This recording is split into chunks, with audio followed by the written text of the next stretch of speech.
जैसे हमें पता है आजकल की लाइफ बहुत ही फास्ट फॉरवर्ड मोड में है। हर चीज़ इतनी तेज़ी से बदल रही है कि कभी कभी उसका मज़ा लेना बहुत मुश्किल हो जाता है। अगर हम ज़िंदगी को एक रिवर से कंपेयर करें, एक नदी से कंपेयर करें, तो ये ज़रूरी नहीं है कि हमें उस नदी में कूद के ही उसका मज़ा लेना है। हम उसके किनारे पे खड़े रह के उसके साथ साथ चल के साथ के नज़ारों को भी देख सकते हैं, नदी का आनंद भी ले सकते हैं और बहुत कुछ सीख सकते हैं। रास्ते में जो भी मुश्किलें आती हैं उसको हम सोच समझ कर पार कर सकते हैं। लेकिन अगर आप नदी में कूद जाएंगे तो नदी के बहाव के सहारे ही आपको रहना पड़ेगा। आप चाहते हुए भी कहीं रुक के सांस नहीं ले पाएंगे, आप थक जल्दी जाएंगे और क्या पता रास्ते में कितने पत्थरों से टकराता हुआ वो पानी आपको कहाँ से कहाँ ले जाए।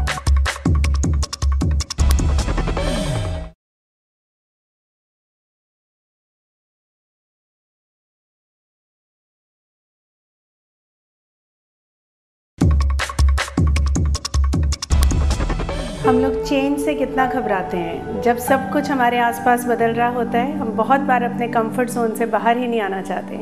लेकिन एक बात आई थिंक हमें भूलनी ही नहीं चाहिए कि लाइफ में सब कुछ एक ही चीज़ कांस्टेंट है और वो है चेंज। अगर हम टाइम के साथ बदलेंगे नहीं तो हम बहुत जल्दी आउटडेटेड हो जाएंगे। आज आपको सब कुछ मालूम है, लेकिन कल ये सब कुछ नहीं रह जाएगा। इसमें कुछ और भी कमी होगी जो हमें सीखनी पड़ेगी। आप आज एक मोबाइल फ़ोन लेते हैं, लेकिन 2-3 दिन में ही नया मॉडल आ जाता है, एक हफ्ते में और नया मॉडल आ जाता है। अगर आप उसको सीखेंगे नहीं तो टाइम के साथ कैसे कीप अप कर पाएंगे। प्रॉब्लम मॉडर्न जनरेशन या फास्ट टाइम में नहीं है, प्रॉब्लम हमारे कंफर्ट जोन में है। अगर हम अपने कंफर्ट जोन को छोड़कर जल्दी बाहर आ जाएं तो शायद हम टाइम के साथ बहुत बखूबी से साथ में चल पाएंगे।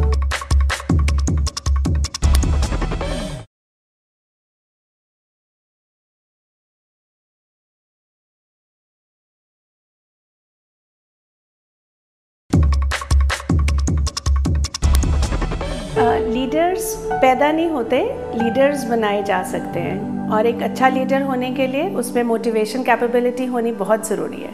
एक माँ और बाप को भी अच्छा लीडर बनना पड़ता है, एक बॉस को भी अच्छा लीडर बनना पड़ता है। अगर आप अपना बिजनेस करते हैं तो आपको भी एक अच्छा लीडर बनना पड़ेगा। एक टीचर जो बहुत सारे बच्चों को मैनेज करते हैं और सिखाते भी हैं, अनलेस वो एक अच्छे लीडर हों तो वो भी एक अच्छा टीचर नहीं बन सकते। तो इसके लिए आप में मोटिवेशन कैपेबिलिटी होनी भी तो बहुत ज़रूरी है। एक अच्छा मोटिवेटर क्या करता है कि वो अपनी मर्ज़ी से कुछ काम दूसरों से करवा सकता है, जब चाहे करा सकता है और जैसे चाहे करा सकता है। लेकिन इसके ऊपर भी सबसे इम्पॉर्टेंट बात ये है कि वो लोग उसके लिए वो काम करना खुद से भी चाहें। तो एक अच्छा लीडर बनने के लिए आपको मोटिवेशन खुद भी अपने में लानी पड़ेगी और सामने वाले को भी देनी पड़ेगी।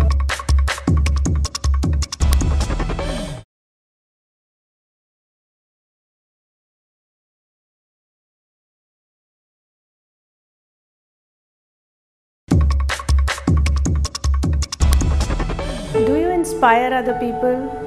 कुछ लोग हैं जो आपसे बहुत प्यार करते हैं, जैसे कि शायद आपकी बेटी जो आपको बहुत अच्छी माँ मानती है, शायद आपके नीचे काम करने वाला वो लड़का जो छुप छुप कर आपको देखता है और आपकी नकल करता है, शायद आप किसी के लिए बहुत ही अच्छे टीचर हैं, आपने उसके दिल पे बहुत असर किया है। तो क्या हमारी ये मॉरल रिस्पॉन्सिबिलिटी नहीं बन जाती कि हम अपने आप को उनके लिए और उनकी कोशिशों के लिए कुछ और बढ़ाएं? Let's learn some more, let's keep on doing some more and then let's grow some more for their sake। क्योंकि वो लोग लगातार आपको देखते हैं, आपसे कुछ सीखते हैं, तो क्यों ना हम उनकी ग्रोथ में कुछ और इजाफा करें। डे टू डे लाइफ में हम कुछ उनसे सीखें, कुछ अपने आसपास से सीखें, क्योंकि मुझे नहीं लगता कि सीखने का क्रम कभी ज़िंदगी में पूरा होता है।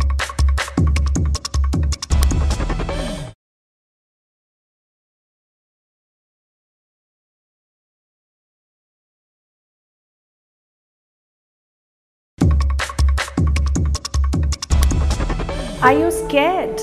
Do you have fear? डर लगता है आपको? अंधेरे से डर लगता है? तो क्या हम बल्ब की रोशनी से उस अंधेरे को भगा नहीं देते? तो हमारी ज़िंदगी के डर से हम इतना क्यों घबराते हैं? आपको मालूम है कि जो डर है वो सिर्फ अज्ञानता के कारण है। कहा जाता है इग्नोरेंस इज़ ब्लिस, पर मुझे लगता है इग्नोरेंस बहुत इरिटेटिंग है। अगर हमें किसी चीज़ की इग्नोरेंस है तो हमारा डर बढ़ जाता है। तो क्यों ना हम उस डर को भगाएं?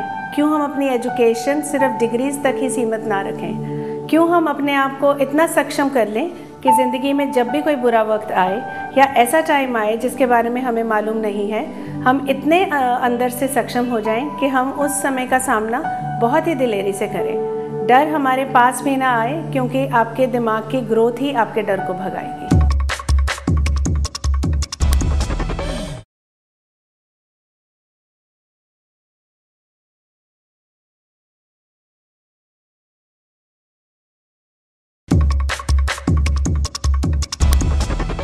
Do you know your limit?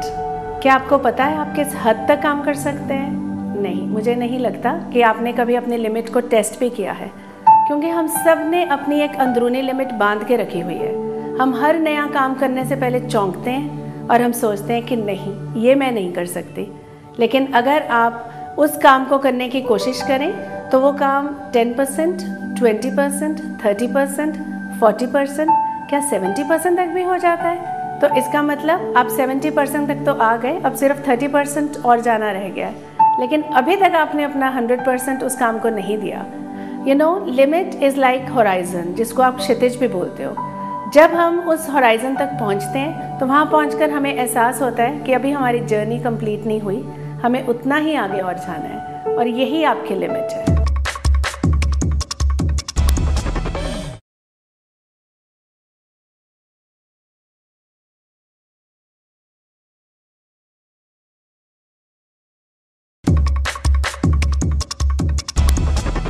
Success किसको नहीं चाहिए? सक्सेस हर आदमी सफलता की वो चरम सीमा पा लेना चाहता है, लेकिन सक्सेस आता कहाँ से है? Success I think is a series of good judgement, जब आप अच्छे और समझदार फैसले करते हो। लेकिन वो समझदार फैसले कहाँ से आते हैं? जब आपके पास बहुत सारा एक्सपीरियंस हो जाता है। और एक्सपीरियंस, क्या अच्छा टाइम हमें एक्सपीरियंस देके जाता है? बिल्कुल भी नहीं। हमारा बुरा टाइम ही हमें एक्सपीरियंस देता है। जब तक हम गलती नहीं करते तब तक हमें पता नहीं चलता कि हमें आगे बढ़ने से कौन सी चीज़ रोक रही थी। अगर हम छोटा सा एग्जाम्पल रहे कि स्कूल में आपने जब एग्ज़ाम में कुछ सिली मिस्टेक, जो हम रोज़ कहते हैं सिली मिस्टेक करी, तो वो सिली मिस्टेक आप कभी भी रिपीट नहीं करते। That is your experience. फिर आप अपनी गलतियों से घबराते क्यों हो?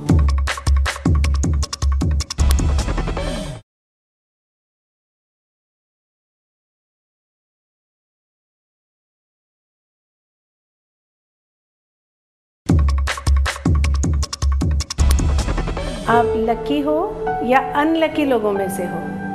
और ये लक क्या है? क्या आप लक को समझते हो? अगर आप याद करो, आपने मैथ्स की क्लास में कभी क्या वो कॉइन उछाला जिसकी हेड की प्रोबेबिलिटी भी 50% थी और उसकी टेल आने की प्रोबेबिलिटी भी 50% थी? जब किसी के पास हेड आ गया तो आपने कहा, ओहो कितने लकी हो तुम, तुम्हारी बारी आ गई, और मैं कितना अनलकी हूँ। लेकिन ये किसने कहा कि टेल आने की प्रोबेबिलिटी भी उतनी ही होनी चाहिए? आफ्टर ऑल दोनों को इक्वल चांस मिलना चाहिए ना। कुछ होने की संभावना और कुछ ना होने की संभावना जिंदगी में हमेशा इक्वल रहेगी। तो लक और अनलक सिर्फ हमारी वो संभावना ही है जो हमारे अनुकूल है या हमारे प्रतिकूल है।